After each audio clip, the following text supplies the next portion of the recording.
La saga Harry Potter no sería lo mismo sin la figura de Albus Dumbledore, uno de los magos más poderosos de la historia. Pero con la llegada del séptimo libro de Harry Potter y la película de las Reliquias de la Muerte, parte 1, todos nos quedaríamos boquiabiertos al descubrir su lado más desconocido, ya que su muerte daría paso a una serie de revelaciones inquietantes, un pasado con las artes oscuras, una hermana misteriosa y una maraña de mentiras y secretos. Pero ¿cómo distinguir entre lo real y las infamias escritas por Rita Skeeter? Eso era lo que se preguntaba Harry Potter al reencontrarse con Dumbledore, al que realmente no llegó a conocer tanto como él creyó, ya que el director marcaría un sendero que lo llevaría a descubrir el enigma de la muerte, y allí estaba Harry sin explicárselo junto a Dumbledore, aunque quizás, y solo quizás, Harry se había encontrado frente a frente, al igual que su antepasado, Ignotus Peverell, con una vieja amiga. Muy buenas y bienvenidos a todos y todas a esta nueva entrega en la que veremos uno de los capítulos finales del libro de las Reliquias de la Muerte.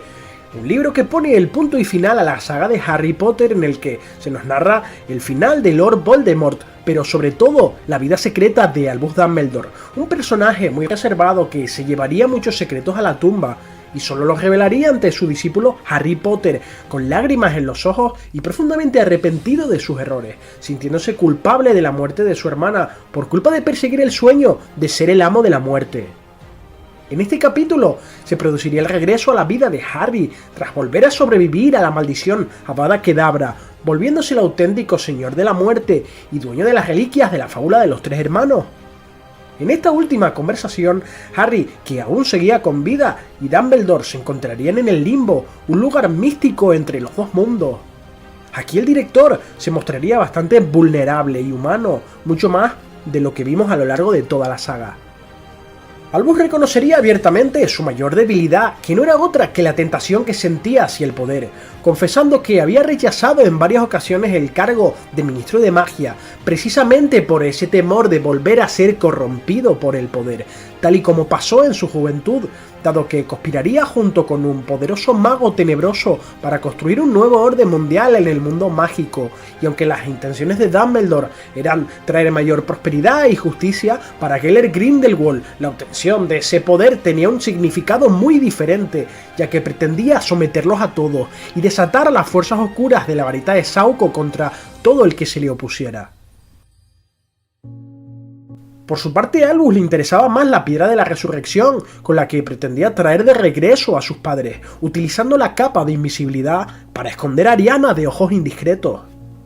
En aquellos años, Dumbledore era una persona diferente, un mago brillante, pero también muy ambicioso que vivía frustrado por sus cargas familiares, con un talento extraordinario que se veía frenado por la responsabilidad de cuidar de sus hermanos, por lo que la llegada de Grindelwald a su vida daría rienda suelta a sus sueños e ilusiones, siendo seducido por las promesas de poder absoluto que le ofrecía el mago tenebroso, algo que tendría graves consecuencias.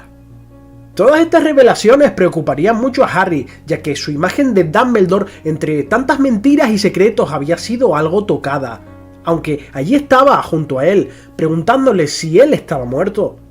Sin embargo, el director le aclaró que aún seguía con vida, ya que al sacrificarse voluntariamente la parte del Señor Tenebroso que vivía en su interior desapareció, por lo que su alma seguía intacta y era completamente suya, libre del poder oscuro de Voldemort. Pero Harry también se preguntaba cómo podía estar vivo después de la maldición asesina, ya que nadie había muerto esta vez por él. La explicación de Dumbledore resultó sencilla a la par que sorprendente. Tom Riddle se había condenado él mismo. Dentro de su enorme ignorancia y codicia, había tomado la sangre de su enemigo para reconstruir su cuerpo, haciendo que la protección de Lily Potter fluyera dentro de ambos. Un error que sería fatal, porque, sin saberlo, Voldemort le había dotado a Harry de cierta inmortalidad contra él, dado que Harry no podría morir mientras Voldemort siguiera con vida. Aquí nos retomamos 16 años atrás, la noche en la que el Señor Oscuro atacaba a los Potter. Tras rebotar la maldición, su cuerpo se destruiría, pero dejaría algo más atrás, un fragmento de su alma que se adhirió al bebé Harry Potter, un detalle que Voldemort ignoraba, ya que no pudo nunca comprender los efectos de la magia derivada del amor. Así que al tratar de fortalecerse con la sangre de Harry, estaba extendiendo los efectos del encantamiento de Lily, que sobreviviría mucho más de lo esperado, y aquí radicaría también la última oportunidad de redención de Lord Voldemort. Pero esto no es todo, Harry también se preguntaría por la razón de que la varita que tomó prestada Voldemort se rompió.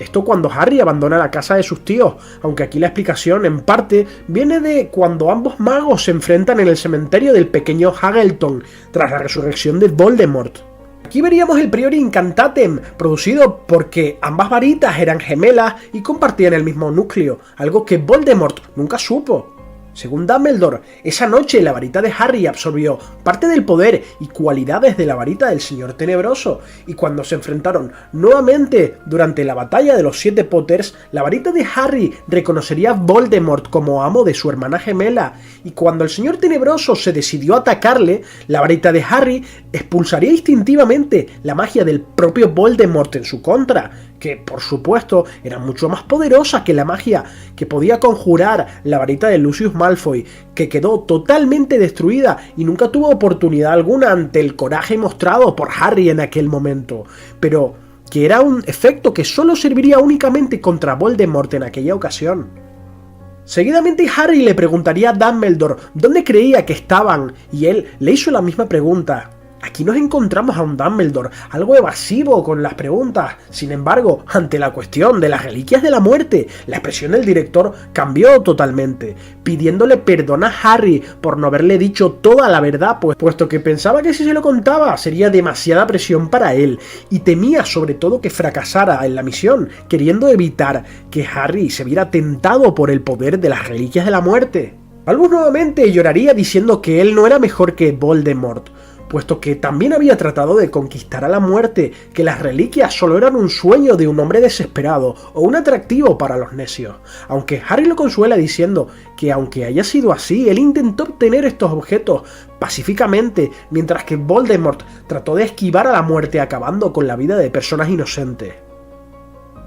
Dumbledore nos narra cómo Grindelwald vino al Valle de Godric para rastrear las reliquias y visitar la tumba de Ignotus Peverell, explicando que los hermanos Peverell existieron realmente y que fueron de verdad los protagonistas de la famosa fábula de los 3 hermanos. Aunque opinaba que lo más probable es que fueran unos magos terribles, pero grandiosos, insinuando que ellos habían creado las reliquias y que la aparición de la muerte fue solo una leyenda, un adorno para engrandecer su historia. En todo caso, tras el incidente, Dumbledore se incorporaría al colegio Hogwarts como profesor, mientras que Grindelwald formaría un ejército imparable. Algunos decían que le temía a Dumbledore, y aunque Albus sabía que estaban igualados en poder, el director le tenía mucho más miedo, no por su talento, sino por conocer el responsable de apagar la vida de Ariana, aunque finalmente le confrontó y le ganó el duelo, y de paso la voluntad de la varita de Sauco. Harry no preguntaría a Dumbledore si se había enterado de quién había matado a Ariana, una pregunta demasiado personal e innecesaria en aquel momento. Pero sí supo lo que Albus veía en el espejo de Oesed, y era que veía a todos sus familiares con vida, seguros y felices, y no sosteniendo un par de calcetines de lana, como le dijo a Harry en el primer libro. En todo caso, Harry le explicó a Dumbledore sobre la visión que tuvo acerca de la visita de Voldemort a Grindelwald, diciéndole que el antiguo mago oscuro había intentado evitar que Voldemort fuera tras la varita de Sauco, mintiéndole diciendo que nunca la tuvo, y el propio Dumbledore afirmaría que en sus últimos años Grindelwald se arrepintió de sus acciones, y según Harry, aquella mentira era la forma de Grindelwald de disculparse con Albus y enmendar sus errores o incluso para evitar que Voldemort profanara la tumba de Dumbledore. Tras una pequeña pausa, Dumbledore también confesaría haber perdido la razón cuando encontró en la casa abandonada de los Gaunt, la familia materna de Voldemort, la piedra de la resurrección dentro del anillo que era un Horcrux. Dumbledore se lo puso sin pensarlo para utilizar la piedra y ver a su hermana y a sus padres de nuevo, y así disculparse, pero recibió la maldición letal que portaba el anillo.